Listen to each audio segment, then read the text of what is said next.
Bonjour, bienvenue dans cette vidéo d'aide pour résoudre les enquêtes de l'inspecteur Lafouine. Alors ce genre de texte, il va vous servir à travailler ce qu'on appelle l'implicite.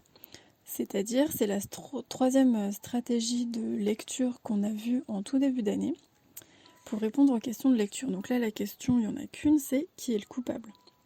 Pour ça, on ne va pas avoir la réponse écrite noir sur blanc dans le texte. On ne va pas nous dire c'est qui va là le coupable, par exemple.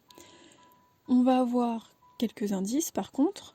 Et à partir de ces indices, je vais devoir faire des liens dans ma tête, je vais réfléchir et je vais devoir résoudre ce problème. D'accord? Ça va être moi qui vais, par ma réflexion, trouver la solution.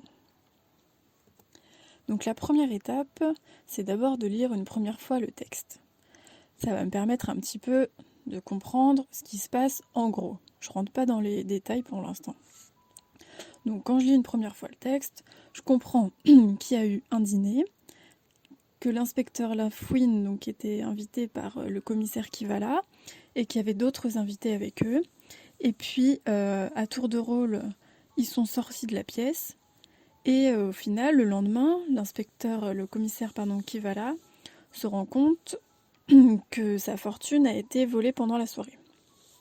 Voilà, en gros, c'est ce qui se passe. Deuxième étape, je vais entrer plus en détail dans le texte. Pour résoudre cette enquête, je vais procéder par élimination. C'est-à-dire qu'au fur et à mesure, je vais barrer les personnages qui ne peuvent pas être coupables. Pour ça, il faut déjà que je commence par faire ma liste des personnages. Donc, en lisant le début du texte, on a l'inspecteur Lafouine est invité pour une partie de cartes chez une de ses vieilles connaissances, le commissaire Kivala. Donc, l'inspecteur Lafouine, le commissaire Kivala sont ensemble et ils sont rejoints par d'autres invités. On nous dit donc qu'ils se retrouvent autour d'une table en compagnie de 4 autres joueurs. Donc là, je vais me faire 4 petits tirets et je vais lister ces joueurs. Ça va être des suspects potentiels. D'abord, on a tous mes connus. Et je vais noter à côté les informations que j'ai sur chaque personnage. Ça va sûrement me servir d'indice, m'aider pour résoudre l'enquête. Donc tous mes connus, on sait que c'est un professeur, qu'il est barbu et qu'il a l'air sévère. Je note. Ensuite, on a le personnage Yapalfeu. C'est un pompier, on sait qu'il est petit, vif et bavard. Après, on rencontre Bianca Castafiore, qui est une cantatrice. Si vous ne savez pas ce que c'est, je vous invite à aller chercher dans le dictionnaire. Et on sait qu'elle est énorme. Et enfin, donc on a Garovirus, qui est l'informaticien et qui porte des lunettes sans lesquelles il ne voit rien. Donc j'ai mis aveugle sans ses lunettes.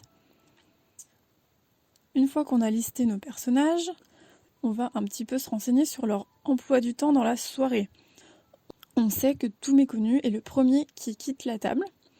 Il part quelques minutes aux toilettes. Voilà, on n'a pas plus d'informations, on ne sait pas ce qu'il fait, mais on sait qu'il est parti en premier pour aller aux toilettes. Quand je continue de lire mon texte, je comprends que Bianca Castafiore part 15 minutes, on nous dit un bon quart d'heure, chercher son chien qui est dans la limousine dehors. Donc elle part en deuxième position, chercher son chien pendant 15 minutes. Ensuite, Yapalfeu se redresse et sort sans fournir d'explication. Il revient rapidement, l'air embarrassé. Donc lui, il sort rapidement, on ne sait pas pourquoi faire, et on sait que ça a été rapide. On n'a pas plus d'informations. Garovirus, lui, ça va être le dernier à se lever, pour satisfaire les mêmes besoins pressants que tous mes connus. C'est quoi ce besoin pressant? Je reviens à tous mes connus. Ah, il est parti aux toilettes, tous mes connus. Donc ça veut dire que Garovirus, il va partir aussi aux toilettes. On a une information importante. Tiens, il a laissé ses lunettes sur la table. Je note, il part aux toilettes sans ses lunettes. On sait, grâce aux informations qu'on a relevées tout à l'heure, que sans ses lunettes, il n'y voit rien. Une fois que j'ai l'emploi du temps de mes personnages, je vais un petit peu analyser la scène du crime, donc l'avant-dernier paragraphe. Alors pour commencer, on sait que le vol a été commis dans un réduit. Donc qu'est-ce que c'est? On nous l'explique après. Vous savez, cette petite pièce vide à l'ouverture minuscule où l'on ne peut entrer que de profil. Donc j'ai mis réduit, petite pièce avec une ouverture minuscule. Déjà, si je sais qu'il y a une ouverture minuscule, que c'est une toute petite pièce, je vais pouvoir éliminer un des personnages. Je vous laisse réfléchir. Ensuite, je sais que le coffre a été placé assez haut. On nous dit dans un coffre, voilà, mon argent était dans un coffre dissimulé à bonne hauteur dans le mur. À bonne hauteur, ça veut dire plutôt haut. Et enfin, on sait que le mécanisme d'ouverture est minuscule, on le voit à peine. Rappelez-vous, on a un personnage qui n'y voit rien sans ses lunettes. Donc, voilà, réfléchissez, à partir de ça, de ces éléments-là, vous allez pouvoir barrer plusieurs personnages, sauf un. Et bien, celui que vous n'avez pas barré, ça va être le coupable. Donc réfléchissez bien, mettez bien en lien les indices avec la scène de crime, les personnages, barrez au fur et à mesure, et puis bonne chance, à vous de jouer.